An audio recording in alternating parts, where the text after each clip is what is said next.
In a world that feels like it's getting more chaotic by the second, where we have so many choices it's almost paralyzing, how do we find any focus, or even just a little bit of calm? Well, we're going to look to the ancient wisdom of a Shaolin master, Shi Hengyi, who gives us this incredible framework for mastering our own inner world. Okay, let's get into it. And that, right there, is the heart of everything we're talking about. What Master Shi Hengyi shows us is that our greatest power, it's not in our muscles, it's in our mind. And this isn't just some party trick about breaking bricks, right? This is about breaking through the mental blocks that stop us from doing what we want to do. Whether that's launching a business, having a tough conversation, or just finding a quiet moment in a crazy day. So what's the big problem we're all wrestling with? According to Master Shi Hengyi, it's the insane number of choices we face every single day. We're just bombarded with options, and it creates this sort of paralysis. He says that when you combine that with a modern life that pulls us out of our bodies and into our screens, well, you get a serious imbalance. And these consequences, they probably sound pretty familiar, don't they? This imbalance isn't some abstract idea, it shows up as real, everyday anxiety. It's that constant nagging feeling that something's missing. We're always looking for the next thing, the next purchase, the next experience, thinking that will be the thing that makes us happy. And all the while, we're completely missing the present moment, which is really the only thing we ever have. And this gets to a huge tension in our lives. We spend so much time and energy living in this vision of the future, right? Our 5-year plans, our 10-year plans. But we forget about reality. And the simple truth is, we have no idea if we're even going to wake up tomorrow. The only thing that is 100% real is this exact moment, right here, right now. And that leads to this other major conflict, the state of doing versus the state of being. Almost everything we do comes from this feeling that we're somehow not enough, that we're lacking something. We're trying to build an identity to prove our worth. But the state of being, that comes from connecting to who we already are. It's a state where you don't need to add or subtract anything because you're already whole.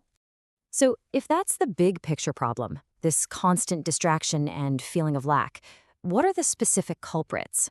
Well, the Shaolin tradition actually gives us a diagnosis. It points to 5 specific mental states or hindrances that this modern chaos loves to feed. And they are what actively pull us away from whatever it is we're trying to achieve. And here they are. Think of these as the 5 big mental traps that get in our way. First, you've got sensory desire. That's just craving pleasure. Second is ill will. That's the pushback against anything uncomfortable. Third, there's dullness, kind of like a mental fog or sleepiness. Fourth is restlessness, that monkey mind that just will not shut up. And finally, number 5, skeptical doubt, that little voice in your head that whispers, you can't do this, or this is never going to work. Now, these first 2, sensory desire and ill will, they're really 2 sides of the same coin. Sensory desire is the magnet pulling you toward what you like, that piece of cake, that new phone. Ill will is the force field pushing you away from what you dislike, that difficult task, that awkward email. In both cases, you're wasting a ton of energy and you're getting pulled off your path. So how in the world do we deal with all this? Well, the first tool, and this is absolutely the most important one, it isn't about willpower or grinding through it. It's something way more fundamental. It's awareness.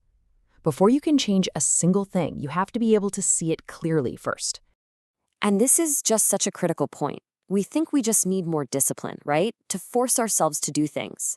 But what he's saying is, all the discipline in the world is useless if you're not even aware of the moment your old pattern kicks in.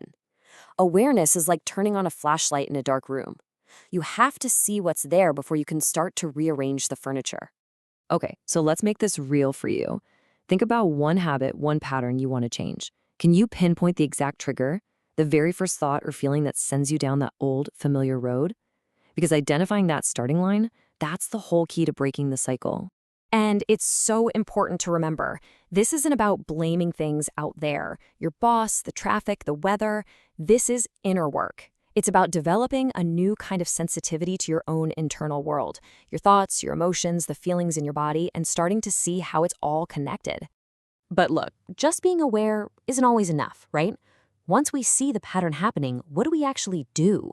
Well, that brings us to the action plan. It's a super practical 4-step method for handling these difficult mental states whenever they pop up. And it's called the RAIN method. It's an acronym. First, R, recognize. Simply name the feeling. Oh, okay, this is restlessness. Then A, Acknowledge. Just accept that it's there without beating yourself up about it. Next, I, investigate. Get curious. How did I get here? What was the trigger? And finally, N, non-identification. And believe me, this last step is the real game changer. So what is non-identification? It's understanding that you are not your anger. You are not your anxiety. These feelings are just temporary weather patterns passing through you. You are the sky, not the storm clouds. And when you practice this, you create this tiny bit of space. And in that space, you can choose how to respond, instead of just being yanked around by your emotions. So, why are we doing all this work? What's the point of all this awareness and investigation? Is it just about being a little less stressed out? Well, according to Master Shi Heng Yi, the real goal is much, much deeper. It reframes this entire journey.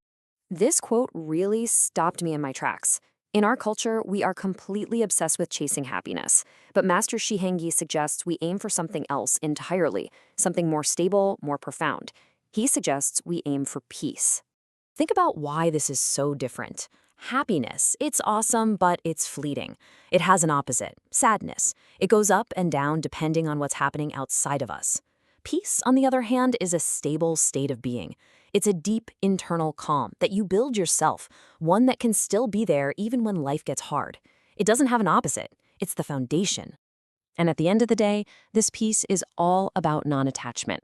Look, it's fine to own things, to have goals, to want a nice life.